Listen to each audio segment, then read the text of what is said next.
Halo pemirsa dan teman-teman TV One, kita ketemu lagi di Apa Kabar Amerika. Saya Patsy Widakuswara. Dan saya Supriyono, dan kami berdua sekarang berada di Newsroom, sebuah museum di tengah-tengah kota Washington DC yang khusus untuk news ya. Dan di sini juga kita bisa melihat, melacak sejarah perkembangan media dan press di Amerika maupun di dunia. Betul.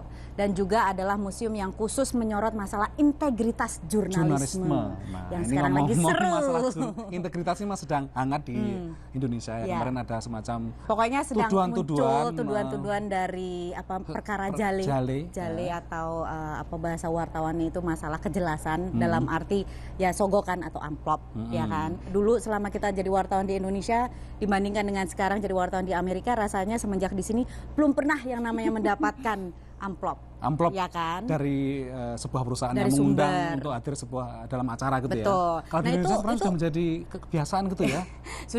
Memang sudah sering terjadi. Sering terjadi lah gitu ya. Nah, tapi apakah sekarang ini tidak adanya amplop bagi Supri dan bagi saya ini apakah sesuatu yang perlu disyukuri atau ditangisi? Saya sendiri secara pribadi ini sesuatu yang disyukuri dan mempermudah saya untuk menghilangkan godaan untuk itu ya. Dan juga untuk merasa bahwa di sini kita bisa lebih mudah untuk memelihara kredibilitas, independensi sebagai seorang wartawan. Nah, gitu. ini sekarang pertanyaannya kenapa bisa begini? Kenapa bisa yang namanya jurnalisme di Amerika Serikat itu bisa bebas dari yang namanya amplop dan yang dari namanya sogokan? Ini memang apakah ada undang-undangnya? Banyak faktor. Yang jelas memang tidak ada undang-undang atau hukum yang melarang itu ya. Tapi kalau kita melihat tradisi jurnalisme di Amerika ini memang sudah menjadi tradisi yang lama bahwa di sini memang wartawan itu sebagai profesi yang dianggap mulia dan membanggakan dan melayani publik, dan mereka punya kesadaran yang kuat bahwa ini harus bebas dari kepentingan-kepentingan yang bisa mempengaruhi independensi mereka. Betul, yang bisa menimbulkan konflik of interest. Dan juga satu hal,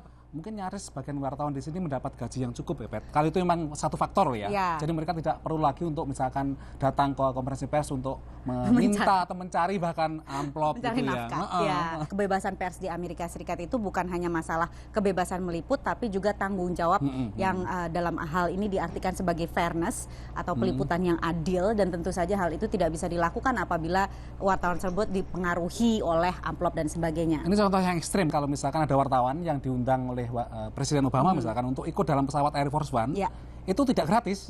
Jadi mereka harus di-reimburse nanti, jadi dihitung biayanya berapa. Ya, kita juga pengalaman seperti itu. Kalau misalnya kita meliput, kemudian setelah liputan itu biasa kita dapat bill. Oh, kamu menggunakan media center selama berapa jam, setiap jam dihargai berapa dan sebagainya. Itu memang sudah diatur. Tiket hotel juga harus diimbas semuanya oleh. Dan selain itu juga masing-masing media punya kode etiknya sendiri. Di VOA pun juga begitu. Juga ada ya. Selain mengikuti standar etika jurnalisme, kita juga harus mengikuti standar etika sebagai pegawai pemerintah karena kita dibiayai oleh Kongres. Contohnya, kalau misalnya kita meliput terus dapat souvenir, kita harus lihat souvenir ini lebih dari $20 atau tidak. Jadi misalnya dapat cangkir, ini cangkirnya harganya kira-kira berapa? Kalau lebih dari $20 kita tidak boleh menerima, dan dalam 1 tahun dari satu lembaga tidak boleh lebih dari $50. Makan pun begitu, misalkan kita di traktir di restoran harus tanya ya, satu piring ini berapa harganya? Kamu jangan mesen lobster. Jadi tempe sama tahu aja begitu kalau itu yang kurang dari $20 ya. Betul, jadi memang harus hati-hati seperti itu.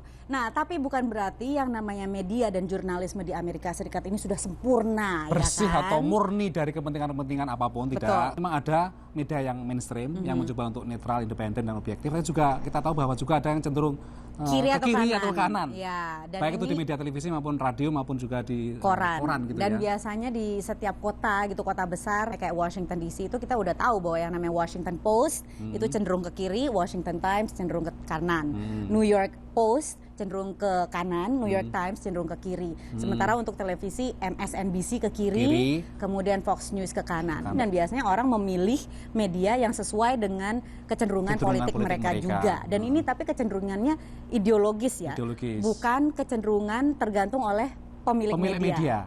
Dan selain itu satu lagi penyakit media di Amerika Serikat itu adalah sensasionalisme. Nah, harus memenuhi kepentingan pemilik modal untuk untung. Jadi harus menarik setinggi-tingginya rating. Jadi sedikit-sedikit breaking news.